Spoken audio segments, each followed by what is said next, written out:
So when I spot a cut, I always grab the leg that stays and then the arm. So when cut, you can just bring the leg up and around and then shoot straight up. There you go. And so that way you have pretty good support here. Sometimes I always use the saying, you're like, oh, you squeeze me so tight. I'm like, better red than dead. So sometimes I say that. So what I would do, now we're over. You've heard that one, haven't you? Okay, turn your hands backwards. So usually when they're learning to turn their hands backwards and things like this, I'm always here because you just never know if they're going to slip or do anything weird. Don't do a straight for you. And then what I would say first to start with having them do is learn how to push their leg up to horizontal. Up here. This is the very first step of the stride circle that most kids miss. That's usually the hardest step. Okay, sit back down for a second, take a breather. On a stride circle, when I'm spotting the drills for the stride circle, so I'll show you some drills that I would use. I always spot on this side of the bar because this is where they're going. And so when I actually spot the full stride circle, I'm back on the other side because I'm more worried about them pinging on that way.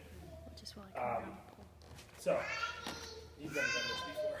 This will be good. Okay, so what I usually have them do is hold their leg up to horizontal and step forwards. Step forwards.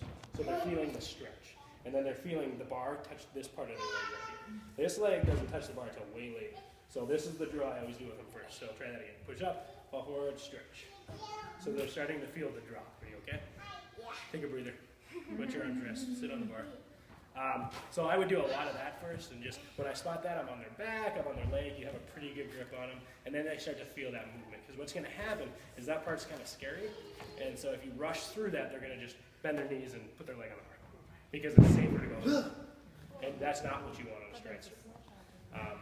Okay, so I would do several of those, and then I would actually go beyond that, and so you're going to go this.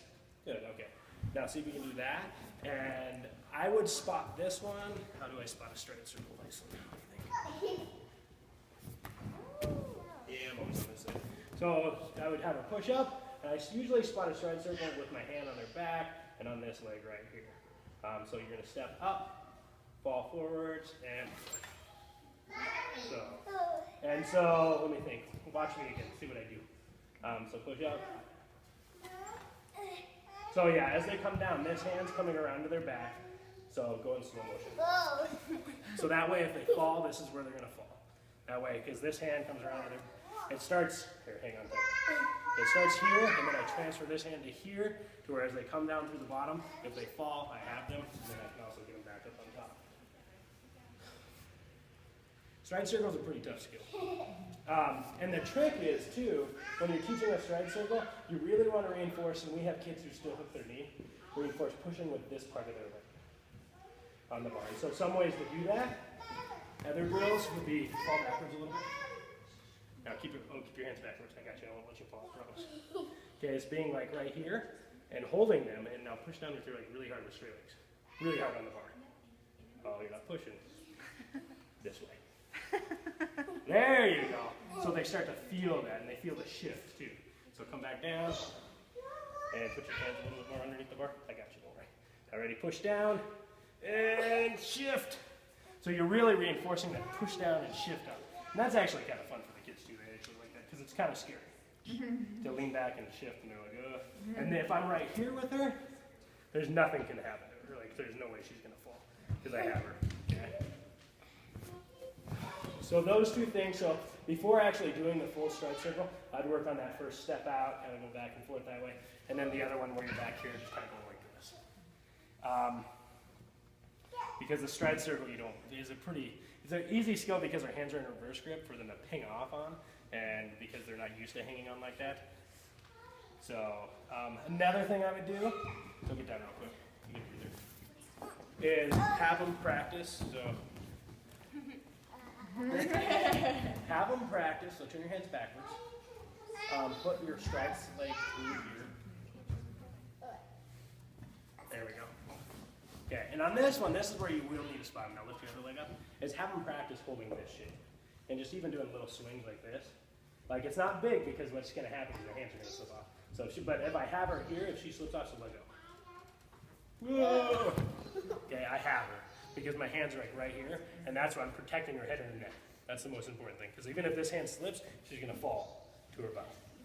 I have a question. We would do that at gymnastics, but we would actually have them have their hands like that And that's they could okay practice too. holding it. And we would have them push the bar all the way up as high, so they could be like as straight. That's a as good way to do it too, yeah. So, so what I'm looking for, so developmental gymnastics, not necessarily for the stride circle, jump up here again. You can keep your hands normal, put your foot through, so I'm going to show something. What I'm looking for the kids is a future endo or stalder, and so what I'm looking for is this leg to actually drop Right there. Okay. as low as it can get. Because this is what they need to learn when they're learning bigger skills, is how to compress through the bottom of the bar. And so that's what I'm looking for. But this, so you can have them do this, is what you're saying, with straight legs? Because that's the end part of the stride circle. Are you sure? Okay, you can come down. So either one of those, but the gist of it is what I would say is practice that upside down stride position, practice different positions within that, and teaching them how to keep their legs straight. This is one of the hardest skills for the kids to learn with straight legs, because everybody wants to hook their knees. And then once they learn how to hook their knees, it takes forever to Well, unteach. isn't there the backwards one? We don't teach that. Okay, yeah, I did. We don't do the backdrop kick thing. So we've got like a basket swing. Yeah, when they fall That's the back. basket one. Yeah, I don't. Yeah, but their hands are this way. And I think the basket swing's okay. I just don't like the knee hooking thing. Like, cause it just doesn't seem developmental to me in any way. So we, as a gym, have generally stayed with our level 3s because it is an option for them to do the basket swing. Yeah. We don't do it. Okay. So we should just stick to stride circles. stride we shouldn't circles, worry about yeah. the basket swing. Yeah, I've never seen any gym do a do a basket basket swing. Yeah. I think it's because everybody's consensus is like that just doesn't help us in any way. Yeah. Yeah. And I like it too that they're learning to get their hands in reverse grip early at a young age. Because what happens is you see kids who've skipped level 3 and they've never done anything in reverse grip, and the second I start to have them hang in reverse grip, it hurts. Because they've overdeveloped the muscles this way and everything's tightened up to their wrists don't turn as much. And I even have kids now where I make them in the summertime, my optional kids have to hang in reverse grip for like 30 seconds at a time, and several of them, it hurts their elbows and their wrists because they never did level 3 and never had a year of doing reverse grip stuff. So that would be all my basic stride circle stuff. The hardest part of the stride circle, once again, is lifting up your foot and stepping out. I always say, push off the bar, lift your foot up high, step out, and then close your legs. That's my verbal cues for the kids. Is because then they fall and then they learn to just close their legs. So it's not hooking your knees or pushing down on the bar. It's actually just closing your legs. So Can you repeat that? What you say? my verbal cues. Yeah, your verbal cues. So I would say, push up tall. Step out. So I usually tell them to step out as far as you can. Fall, and I usually hold the fall and legs together. Because they want to feel the fall and the legs together. And so that way because it's scary to fall like that, and it almost like gives them some reassurance that like, I want them to do that. It's okay for them to feel that fall